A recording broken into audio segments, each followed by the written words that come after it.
Well, good morning, everybody. Thanks for coming along. We're going to do a quick introduction of who we are, and then I'm going to present a few slides about a bit of what we've been up to over the past year since we spoke to you last at the AGM last year, and then we'll open up to a Q&A session. Hopefully we'll be able to answer any questions that you have. So I'm Mark, I'm G0MGX. I look after the RSGB strategy. I look after all of the CW aspects, so GB2, CW, plus the CW competency scheme. I also look after Intruder Watch, and the construction competition are my responsibilities. So over to you, Ben, please. Okay, good morning, just about everybody. My name is Ben Lloyd, GW4BML, one of the RSGB Board directors. I look after the youth team, the outreach team, the British Science Week coordinator, and the National Coding Week coordinator, and the STEM champion. So that's my duties. Good morning, I'm GD6TWF. I'm the treasurer of the RSGB. I'm not actually a board member, I'm just an advisor to the board. So Stuart G3YSX, I'm the board chair. So in addition to chairing the board and getting us to do various things, I look after the contest portfolio, which is quite a lot of committees. I look after the EMC committee, I look after the propagation studies committee and the legacy committee. I think that's all of them. But I would say that if you're having difficulty figuring out how to steer a problem to a committee chair, then you can always relay it through me. I'd also need to apologise for Will Richardson, who unfortunately had a car accident on the way here. Fortunately, he's absolutely fine, but he sends his apologies for not being here.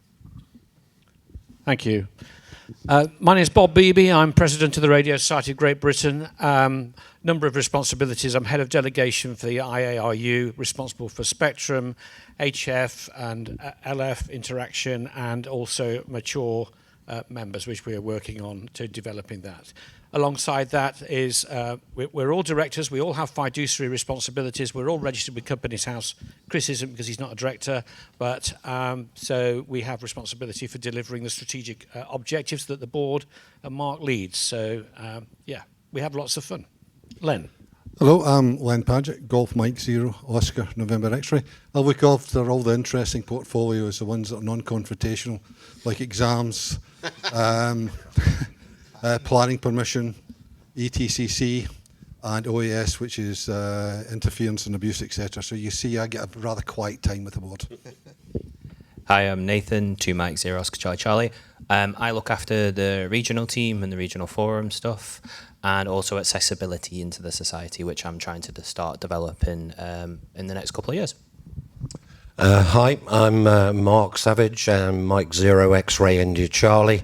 I look after amateur radio direction finding, non-contesting activity, emergency comms and RSGB awards. Those are my portfolio.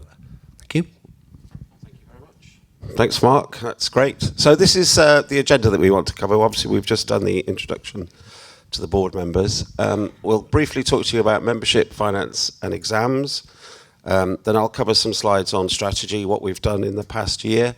Then we'll talk about a few of the vacancies that we have within the society, and then take some Q&A sessions on strategy or more general as we decide. So membership-wise, at the 1st of September 2025, we were at 19,870. So fluctuation we see in membership numbers, but over the last year, between about 20,400 and 19,800, we're down by about 1.9% over the last year.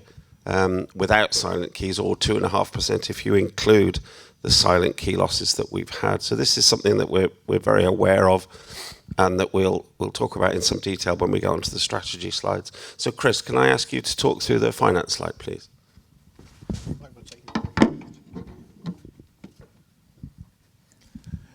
Thank you. The Society has a very strong cash position, £1 million in cash and investments. Which is important because it allows us to do the things that we need to do. The operating loss to August 2025 was 39k, compared with a budgeted loss of 92k. Some of that was one-off savings. We had some staff vacancies and things like that, which gave us some one-off savings, but they've now been filled, so that will come back over the rest of the year. full year forecast, which is sort of where we expect to land by the end of the year based on where we were in August, was around 80k. That excludes any return on the investments, which can help. It compares with a 2024 operating loss of 43k. Society continues to invest. A lot of the investment going on at the moment is, the interesting side you've seen this week with the launch of the app. How can I put it? The less visible side to most members is the investment in things like IT infrastructure and resilience. And, we can't underestimate the importance of that in the current climate. You've only got to see the pain that Jaguar Land Rover, Co-op, M&S, the list goes on, and even our colleagues in America suffered. So working on that is important. There is a sort of conflict between maintaining services to members and membership fee rates. We're very conscious every time we have to increase the membership fees about the impact on members. But what we're faced with is this dilemma that says, if we don't increase the fees, then we're going to have to stop something. And sometimes that's difficult because something that you don't value is highly valued by somebody else. It's a very broad church. So there might be some aspect that really interests you and is a key focus for you, but is completely irrelevant to somebody else. So that is a sort of ongoing thing and I don't think that will go away anytime soon. And the 2026 budget process is about to start, and that's always the opportunity for the board to spend a lot of time thinking about the future and the shape of the future. And that will be discussed in detail in a board meeting in late November, which we're actually trying to do face to face because of the importance of the topic. Thank you. Thank you very much, Chris.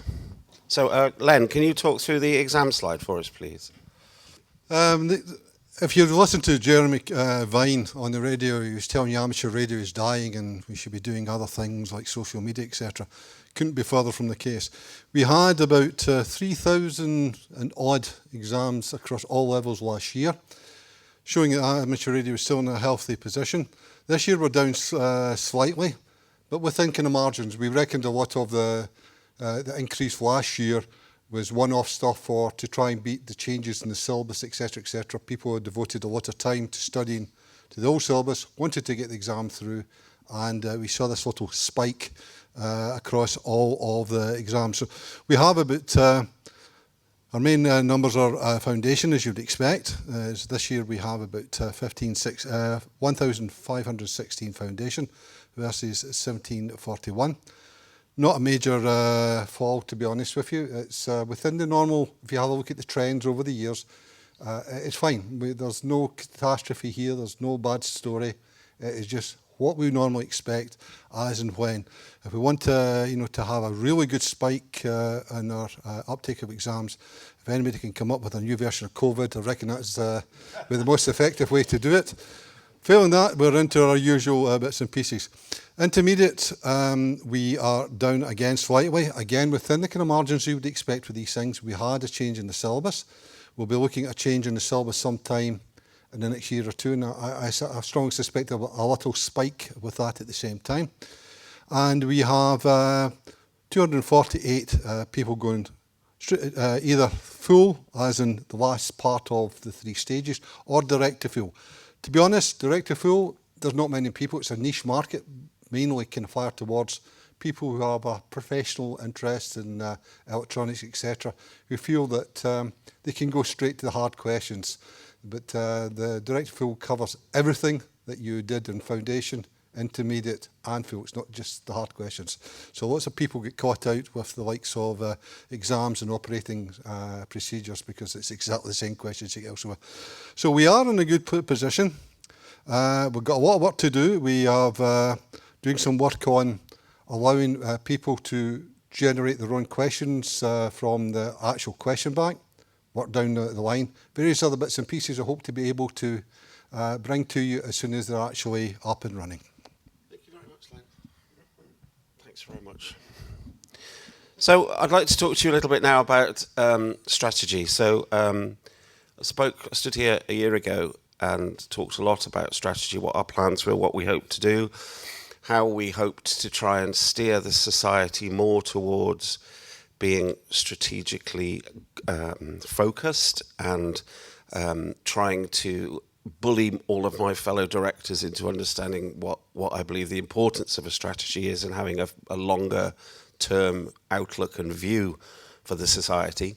So we've made some progress, and what I really want to do is talk to you about some of the progress that we've made in the past year.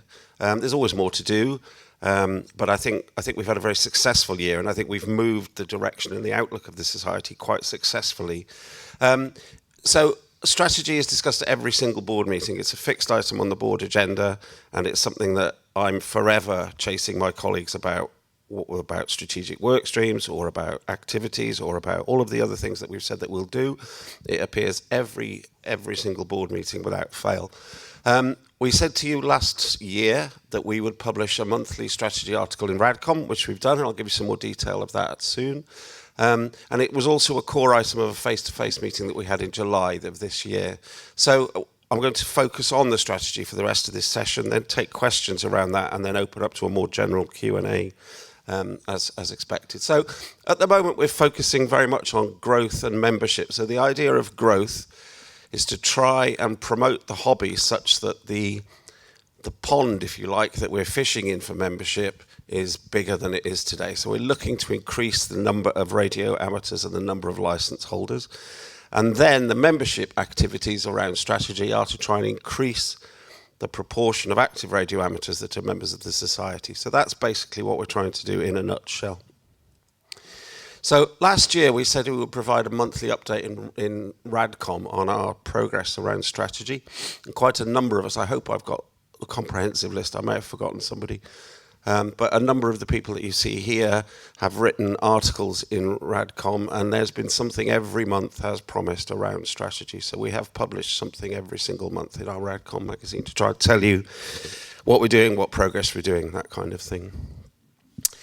We also said last year when we stood up in front of you that we wanted the society to focus more on doing practical things, because we believe this is part of the key to bringing more people into the hobby, of encouraging more people, of enthusing people to get more active in the hobby.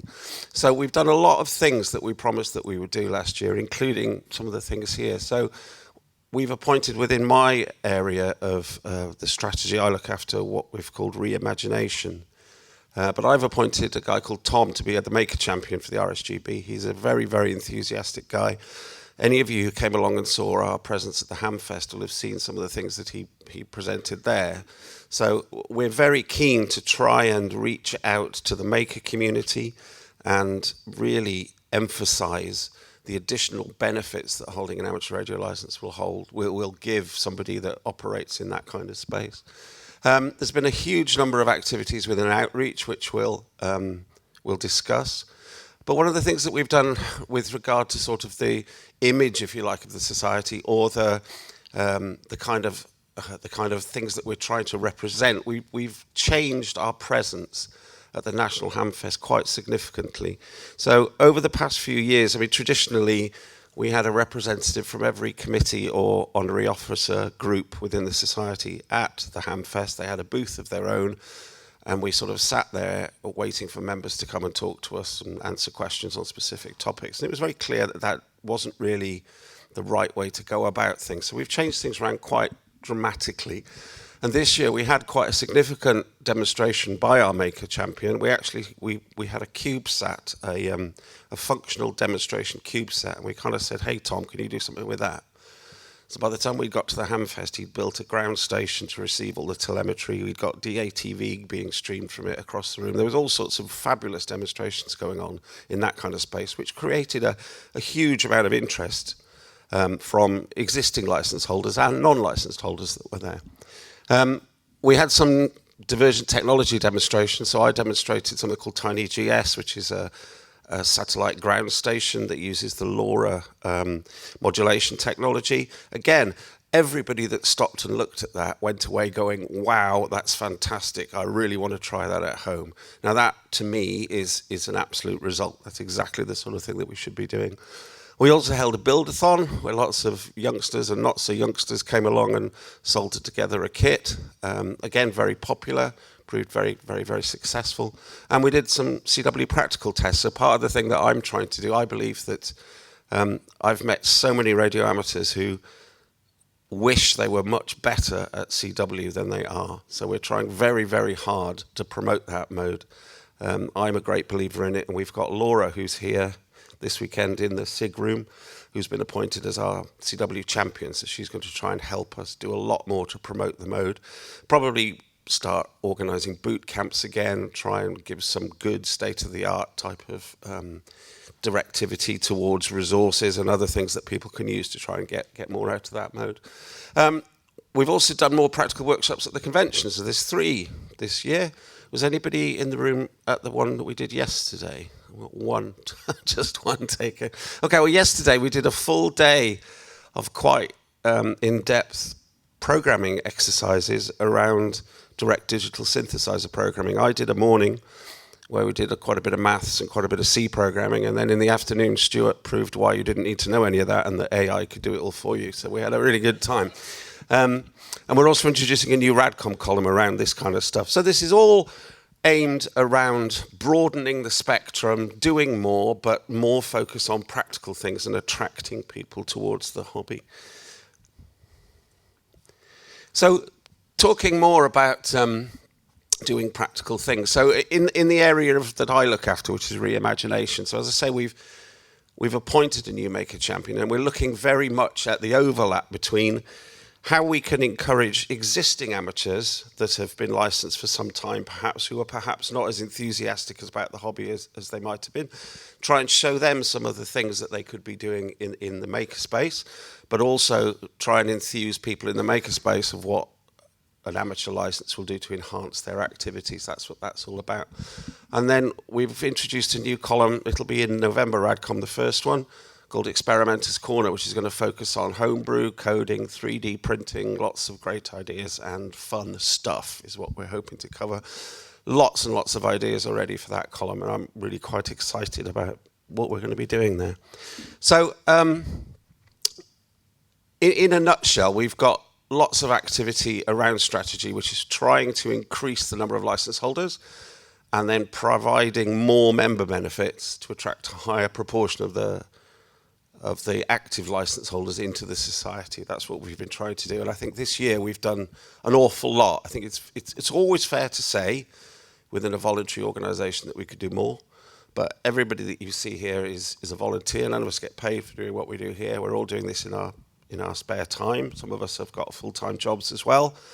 So I'm not saying that you should take pity on us. That's not what I'm saying at all. What I'm trying to say is we are a voluntary society. So there's always opportunities to do more. But we have to try and do what we can with the volunteer and the staff resources that we have. And I'm genuinely pleased with the direction change that I've seen in the society. I'd like it to have turned around a lot faster, and I'd like us to be 50 more miles down the road than we are, but I think we're going in the right direction. So hand it back to you. Thank you. Thank you, Mark. That was really interesting and actually feels like really tangible progress to me. So let's see if we've got some questions around strategy. I'm going to go here first. And if you say call sign and your name, okay. I'm Philip, MI0, MSO. You may know who I am, but the rest don't. Mark, you mentioned, sorry, what are you, old people? You mentioned the monthly strategy item at every board meeting. Yeah. Now, I'm not talking about the item on Radcom. How do we know there is a monthly board meeting when the board haven't produced minutes since April? And we have no insight what that monthly strategy item is? Company secretary? I would have to pass you to the company secretary to answer that question. Stephen? The board publishes proceedings. The proceedings are up to date on the Society's website. Oh, yes, they are. They were put up to date last week. So perhaps, Philip, you've not been reading attentively enough, but they are there. We have had interim boards, and a report of the interim board is appended to the minutes of the next following board. Clearly, the proceedings are not published until such time as the board has approved them. You would expect that. That's the way the process has always been, and that's the way it is working. Should I add to that we've been experimenting with with having a formal board every other month and an interim board in the middle. But I think the plan is to go to monthly board meetings and make a lot more of those board meetings face to face because of the better interaction you get. Let me just come back. So, okay, I may not have had time to look at the website since last week or since they were updated, but it still shouldn't take 4, 5, 6 months to get proceedings published on a website. Okay, thank you. Any more strategy questions? Yeah, Graham. Graham Murchie, G4FSG. Again, many of you will know me. Absolutely delighted to hear that strategy is now included on a regular basis on the agenda, because I think it's fair to say it disappeared off the agenda for rather a long time. I do wonder, but yes, we've got the monthly updates that appear in RAGCOM. I do wonder whether it would be quite useful to, in a session like this, to consider for next year if each board member could spend 5 minutes talking about what they have achieved in the last 12 months from their perspective of the strategy. And I think that's I think that's an excellent idea that we're definitely working towards more visibility of those kind of things. What we're trying to produce is a sort of higher level, almost traffic light type tracker around all of the strategic work streams that we have, so that the board and the membership can see fairly quickly at a glance whether we consider ourselves to be on track or not. And that's something that we're actively working on at the moment. Thank you. One more here. You'll have to forgive me, I've got an MBA, which, as you know, stands for mediocre but arrogant. Simon, G8OVZ. A lot of talk about strategy, but the next step down is the execution of the strategy. What is there in terms of visibility on how you're getting on with the strategy? Well, I think we've tried to publish how we've been getting on with the strategy in our monthly RADCOM columns. I mean, a lot of I would point you at, for example, the recent Laura Balloon Challenge that we did for Coding Week. A fabulous outreach activity. Lots of younger people around the country bought specific Laura boards. A lot of people did some coding for the first time, and a lot of people entered the contest. There was a lot of activity around that as a single example. And I believe that's a very good example of the kind of things that we've been doing within the branch of strategy. So there's a lot of activity going on in a lot of strategic streams. Let Ben pick up. I can just add a little bit to that from a youth perspective and outreach, not just youth. We also had the British Science Week at the beginning of the year, where we managed to get an activity in the pack, which goes across the UK. So that would also question quite a lot of youth organisations, what is amateur radio, because it was all about DMR, something that they can do internally with the guidance of us. So that created quite a lot of publicity and engaged with a lot of people in the hobby, which come across to me, and we've now started quite a few school groups, quite a few university clubs, and scouts and Girl Guides have been reaching out to us, asking us can we attend and support their events, which we have done. This year we've added 2 extra events. Mayhem we attended, and the West Sussex International Jamboree we attended. So it is all happening. We've had a very, very busy year this year for outreach and youth, and we've created a new DMR net for the schools, which was officially launched 2 weeks ago. That's engaged again with schools. We focused on schools, but it's gone quite international. We've also had people from an outreach perspective contact me from different countries across the world, asking how are the RSGB doing it, because they're seeing all our publicity, what the RSGB comms team do a fantastic job of, showing the great stuff the RSGB is doing. And they've reached out to us asking, how do you do it? Can you please, help us to see if we can start the same kind of thing in our country? So it's 100% strategy work is being done and executed well. Over to Len. I think Len wants to say something. Just one thing that should be realised, we are a volunteer resourced organisation, and some of the projects do take a little longer than would be ideal. Like, so I've got several projects going on within the exam community. It is going to show really good results when it comes out, but every time you think you're just about there, you find it is 2 steps forward, 1 back. So be aware that just because you don't see something happening doesn't mean we're not trying to get it across the line. There's so much of what I do is frustratingly close to completion, but I can't give you anything at the moment, and it'll be somebody else that'll be sitting here next year giving you all the information and taking all the results that I've taken forward. But we say we've got a good bunch of people out there, but they're not particularly quick. Okay, thank you. I'm sorry I've had to walk to the other end of the universe. Let me... Thank you, Brian Nuttall, M0OYG. So what I'd like to ask the committee about the strategy is there are 2 things that I notice very, very much on there.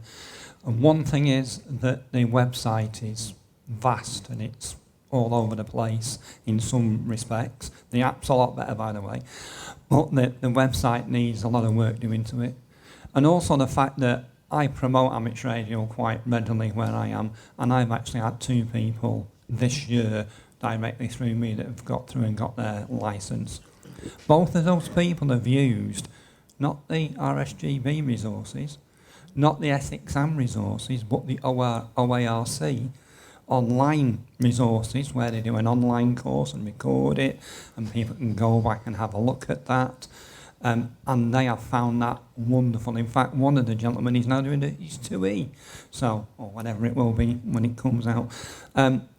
So that is going to the future. What are the RSGB doing to sort out the website and tie in with these clearly different ways of accessing training, etc., going forward? Because obviously that seems to be, and there's people in here from the youth, which shows actually how things are progressing, who will probably use that sort of resource rather than the traditional resources, also knowing that, also knowing that local clubs near me are not doing training anymore. The organisation you're speaking to, we are tapping into that resource. We have, again, I don't want to go, announce it prematurely, but we hope to have additional material, additional ways that prospective radio amateurs can generate mock questions based on the actual question bank. And they say I see very much a partnership relationship developing. Robin Edmonds is a member of the ESRG, is also a member of that. And we were trying to basically try and have some synergy as far as resources going forward. But you know yourself, they're not necessarily the quickest things to do going forward. And that journey has begun, but I have no idea when it'll end.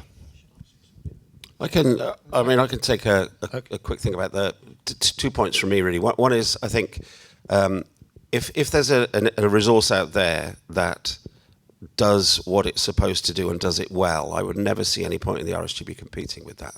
So if you think about perhaps what you might class as a traditional route into amateur radio, where somebody might go through the Essex Ham online training and then sit the exam, I don't see any point in us competing with that because they do that very, very well. What I do see for the RSGB is where perhaps you've got a professional software engineer who's already got a lot of engineering skills that would need a different route into the hobby, then I see us filling that kind of gap in the market. And with regard to the website, I mean, we're all very aware that it's creaking and we have to prioritize our projects. So we've just launched the app, which has been a massive back office and internal project that's taken a huge amount of resource and a huge amount of effort, and Steve has been heading this up, and we're all delighted with the results. But we're absolutely aware that we need to sort the website out, and it's 6 years down the 10-year plan, I think. No, I'm joking, but it's on the list. It's definitely on the list. We're aware. Yeah, I was just going to add to that, Mark, because I think if you look at the other shop windows to the society, you've got the RSGB's National Radio Centre, and we think that's absolutely spot on. 80,000 plus visitors a year, great volunteer team. You've got the comms team, we've got Facebook to X and all the other outlets that we do. There's a weekly comm system going through all the VLT, through Heather's team, all to all the volunteers and then to members as well. But the website is lacking. Steve's pioneered the app, which is great, and there's going to be more development on apps and bolt-ons in the future for that. But the website, we definitely know, is something that we should invest in. We've got the resource to do that, and I really strongly believe that we should do that in the near term. That's it. Thank you. Excellent, thank you. Any more questions on strategy? Oh, let's move on. One over here. It's always the other side of the universe. I need something to keep me fit, yes. Hello, John Grieve, GM0TI. You probably won't be too surprised with what I'm going to say. I think there's a gap, and I think it's convenient you've left the slide up there, because I think it's between, or it's before your first bullet point of increasing the number of license holders. Ben, his team and others do excellent, and clubs do excellent with outreach. I think there's a gap, though, between somebody having a passing interest. Yes, I've seen that, and that's interesting. But they need nurtured before we start talking about exams. And I think back to the previous question, there needs to be stuff on the RSGB website that clubs and individuals can use to nurture people through that first stage. And you know, I'll come and speak to you after it, but I just thought I would put that out in the forum just in case other people share my point of view. Is that right to say it? I would like to add that the regional team is always there to help, but we can't have eyes everywhere. If people feel that there is people out there that need nurturing or need help, require that, contact your local regional team. And if by some fluke they don't get in contact with you, I'm the BL, contact me and I will pass it to the relevant person and make sure that that happens. I do agree we need further resources and further development, and I hope to do that in the next year or so. It's definitely on the radar. It's just taking time. As we say, it's what resources we have and what projects prioritise over others. Hi, John. Nice to see you face to face over the screen most of the time.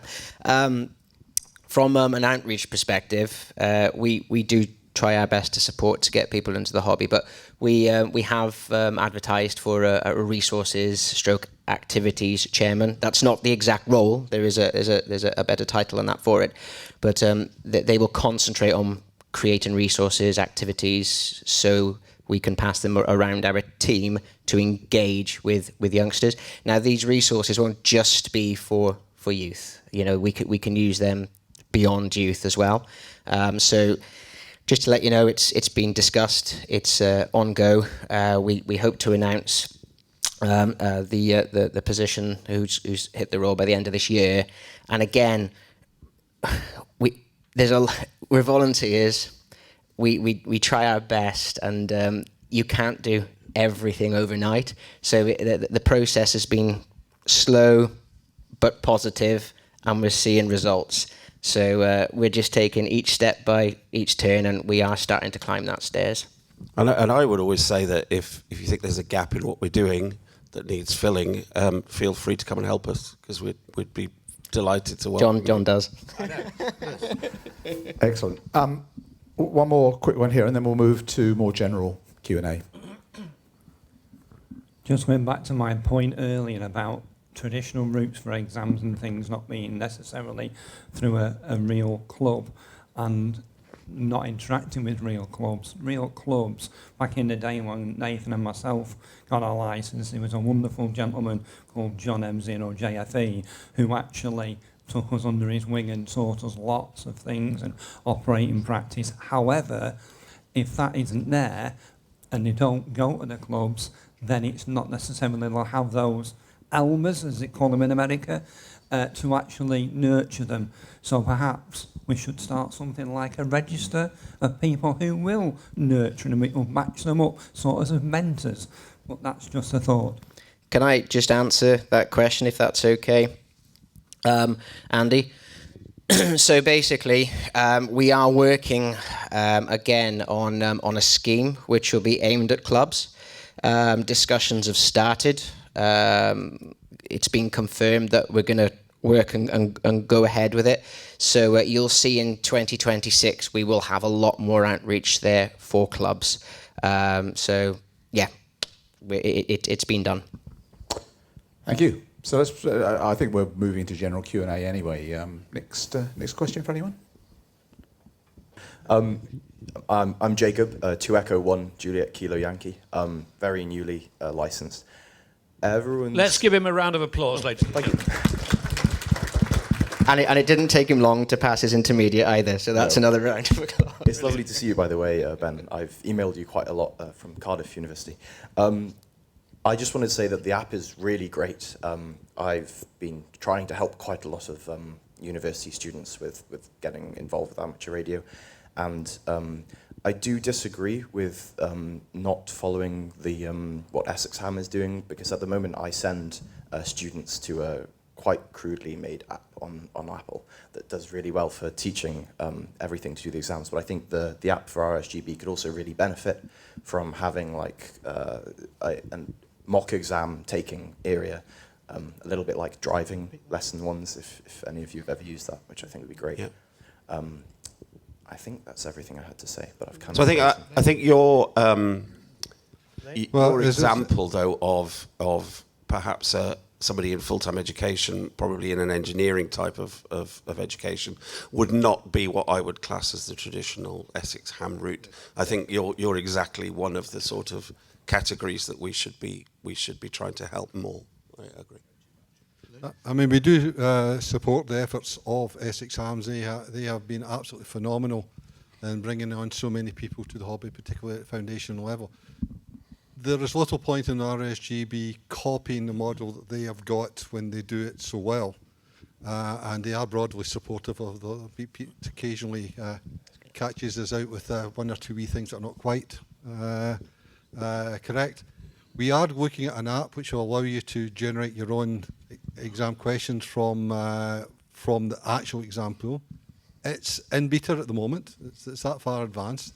The main problem we'll have is getting some of the questions out, because we promised to publish the actual question banks to everyone, and we think that the app is probably the most successful way of doing it. So you've got something to do it, so you'll be able to like sort of either do a full mock exam, a course if you like in your own in a particular subject, and choose these questions. But it's down the line, but not too far down the line. So we've been talking about the exams and getting people ready to do the exams. We should have a big shout out for the volunteer team of invigilators without whom any of this would be possible, right? They do a huge amount of work, and we should be really grateful for their dedication to this project. They are very much unsung heroes, and some of the hours that team is putting in to make sure that people can have an exam whenever it suits them. Now, I'm not sure if this is a question or an answer, so it's somewhere in between the two. So Steve Thomas, General Manager. I'm very grateful for the comments about the app, by the way. Whoever said that behind me, thank you very much. It means a huge amount to the team that put it together, all right? I've heard a few things that were mentioned. I just wanted to pull together and bring it into a couple of strands, if my watch would just be quiet. So I heard about we should do some training material and things like that. I heard talk about different people coming into amateur radio different ways, and we should tailor that. And I think I heard something about supporting people when they came in first. It is fair, I'm sure all these gents will nod in a second. Below the top level growth objective, there are some lower level ones.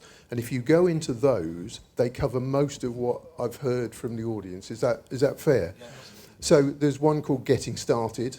There's one called The Right Positive Volunteers in the Right Place, so encouraging people and things like that.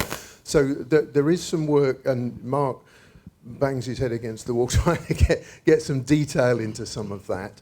But I think it's fair to say that they're well aware of a lot of those things, and there are some categories there, but there's probably some more work to be done. Is that fair? It was just from a sitting this side, knowing what's on that side, it felt like there was something that could be brought together there. Let's say growth is really, really important, but below growth is membership, or the next item down on the thing is membership. And we mustn't forget the huge number of services that volunteers spend a huge amount of time putting in place to support value, membership value. So the EMC committee, the people who defend Spectrum, the many teams that do volunteer work, which we're not talking about here, but if they didn't do it, then a lot of the core services that the RSGB provides and the value for membership wouldn't be there. Thank you. Graham, G4NMD, November Mike Delta, or naturally mentally deficient or something like that. A couple of years ago, a newly licensed amateur and I were talking, and we were terribly fed up with old white men running clubs and saying how things weren't like they used to be. And after taking some discussions, we started one which was to try and encourage people to try new things and even things they hadn't done. So we're very pleased to see the strategy that's coming forward and the new columns that are likely to come forward. And we've managed to even get people who've been licensed for years to do things like the Brickwood scheme and to try the Laura thing, because, saying, oh, what's the point of that, and then actually turning out and doing it on the day. So how can we as a new club where can we tap into the board and to what's going on and just kind of be an on-the-ground encouragement for that kind of thing to continue? And how can you encourage us? Well, I think there's quite a broad question there, but a lot of what we're trying to achieve in this strategy has been summed up quite nicely by what you've just said. For example, when I did the demonstration of this ground station, satellite ground station at the Hamfest, I was absolutely amazed, really, that everybody that looked at it went away and went, wow, that's fantastic, I want to go try that. What I was really expecting was for everybody to throw rocks at me and say, that's not amateur radio. That's what I was expecting, but that wasn't what I got, so I was very, very pleasantly surprised. So all I would suggest is that we've got a couple of schemes coming online. I mean, Ben is looking after the club integration type of scheme that we're going to do, which will have a lot of, if you like, activities for clubs to try and the resources around them. And we hope that that will branch out into a wider spectrum than just a traditional amateur radio thing. So we're well aware of that, and I think we're trying through columns in Radcom, demonstrations at the Hamfest, practical activities at the convention, and the kind of things that Ben is working on to try and broaden the spectrum so that we're not a bunch of old white men who talk about our mental issues on 40 metres at night. We're trying to get away from that. Yeah. I also, mental for me, sure. My wife says I'm very special, but Adding on to what Mark says is we have got more, like this scheme that we're working on. It's going to be Brickworks, and we're trying to update some things with it to get it to engage more with clubs. But it would be nice as well for some clubs to let us know what they would like to do. Does that make sense? So we can kind of create an activity. Because when we did the Laura, the HAB launch, the balloon launch, it was one of those things where not just the UK, the world was like big into Laura. So it was like, yes, we're going to get a good population here that's going to take part in it, and it was a success. But without knowing that, it wouldn't have happened. But like I say, if you can let us know, and that's not aimed at yourself, Graham, but like all clubs, we can look at creating a few more events like that going forward. I'd also say from a regional team perspective, if your club's active and wants to help with the regional team, because we are not infinite amount of people, and you want to help or do a special event, but you need some help from the regional team to help with that and facilitate that, I would always welcome that. Especially, it doesn't have to be the traditional rally. It could be something, you're going to a car show with people who love technical stuff for cars, but you want to show them a different perspective and a different hobby. That is absolutely fine. We need to outreach everywhere, not just the traditional places we go. So if clubs are active and want to show off what they do, that's great. I was going to say, actually, we had a special event on the weekend of the HAB, and actually the HAB bit and all the displays we were able to put on the screens, what have you, attracted far more interest, and actually we've got far more comeback from that rather than the person sitting in the corner talking to people all over Europe. These kind of things, like for all clubs and whoever sees this, please send us articles, photos of what you're doing, because our comms team do a fantastic job of promoting everything, and from what I've done for youth, I've noticed that this is how we kind of grow it, because other people look at it, they think, oh, it's great, let's have a go at it, and it just spreads. So it's the same as clubs. If you can send us all this great stuff you're doing and fantastic stuff, other clubs will be like, oh, they're doing it down the road. Oh, they're doing it, let's have a go at it, and it'll engage more and it'll grow. Yeah, I'd like to reiterate that as well, the points that have just been made by Nathan and Ben.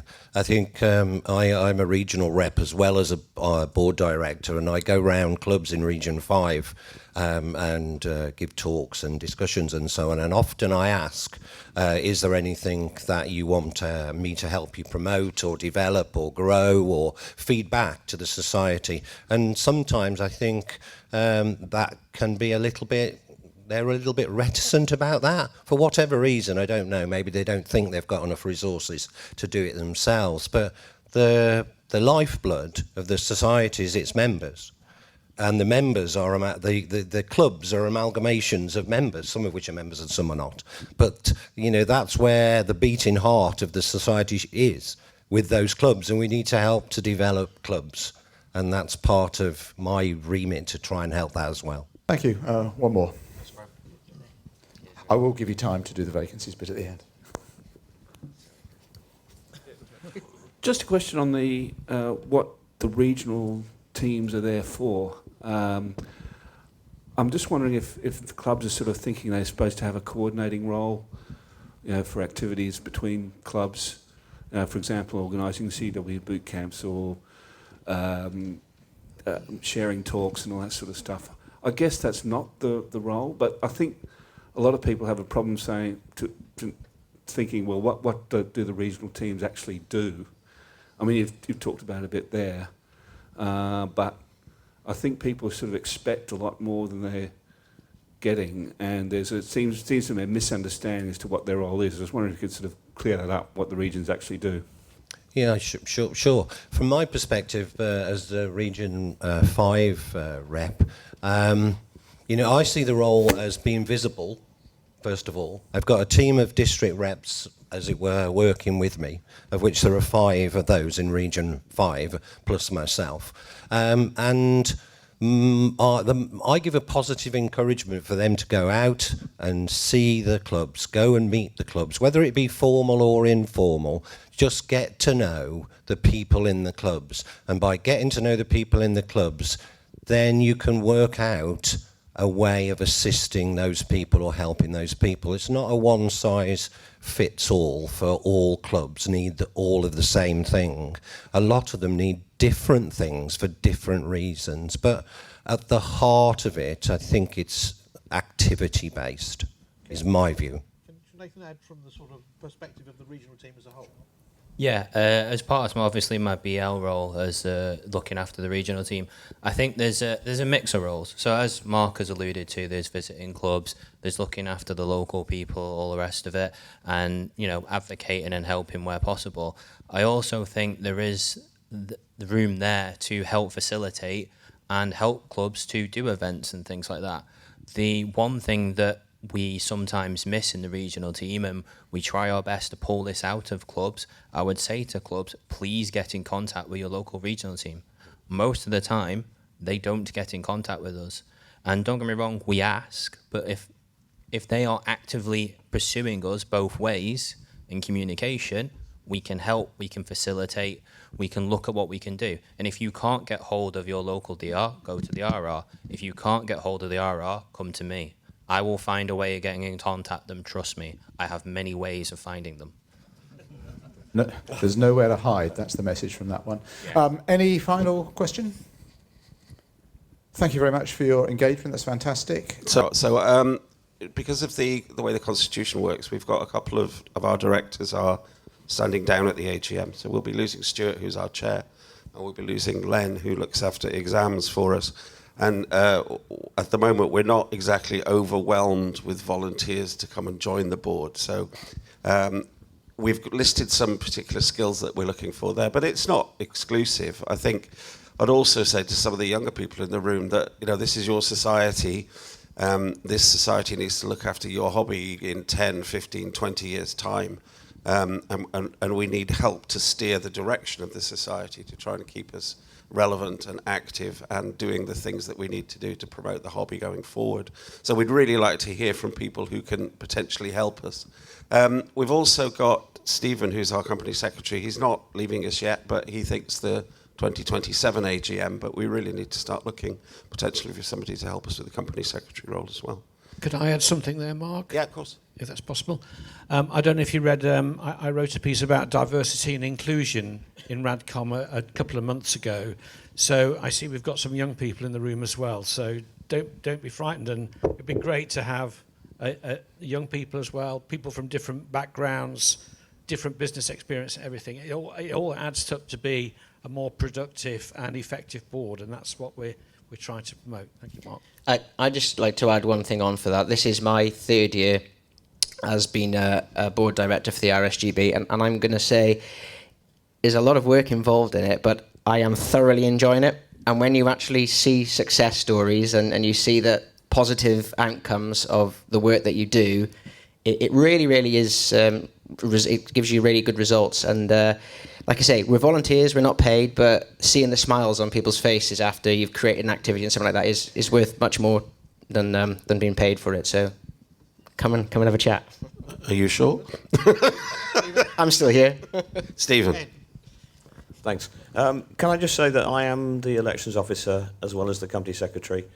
I would really welcome discussions with anybody who thinks they might have some skills to contribute to the board. We do need to find some new board directors at the AGM. That recruitment process will start quite shortly. And so please do stop me and we'll talk about whether you have some skills that might help the board. It'd be much appreciated. The society only runs if it has an effective board, and recruitment is clearly key to that. So that was about board, and I absolutely, completely concur with that. Particularly, we need a new chair. But we also need volunteers at other levels in the society. I think John's going to mention, Mark's going to mention some, but I noticed the EMC's not on this, and I know that you're looking for volunteers, John. Yeah, it's up here. Yeah, so there's always volunteer vacancies, but 2 or 3 that we'd like to point out. I suppose EMC is one, and John is always on the lookout for people with experience in the area of EMC to help with the EMC committee.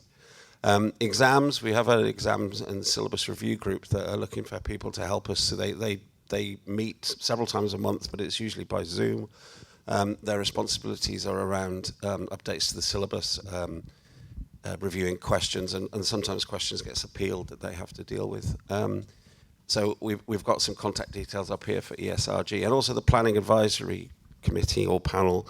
The Jeremy Vine show was quite topical recently. I don't know whether any of you heard that, but the gentleman in question wasn't a member of the RSGB. We did reach out to him anyway to see if we could help, but didn't get terribly far. But that highlighted a few things to me, that the general perception of the hobby isn't what we'd hope it would be within the general public. But anyway, the Planning Advisory Committee are really always on the lookout for people with planning knowledge, especially in England and Wales, Scotland and Northern Ireland, and they could do with additional members. So if you know anybody who's got experience of planning that can help us with those issues, we'd be delighted to hear from you. Brilliant. Okay, well, thank you very much, everyone, for all your engagement. Thank you, the board, for all their engagement and their support. And, it's a volunteer role. They put an enormous amount of time into that. I think we should all show our appreciation of the hard work that the board do for us. Thank you.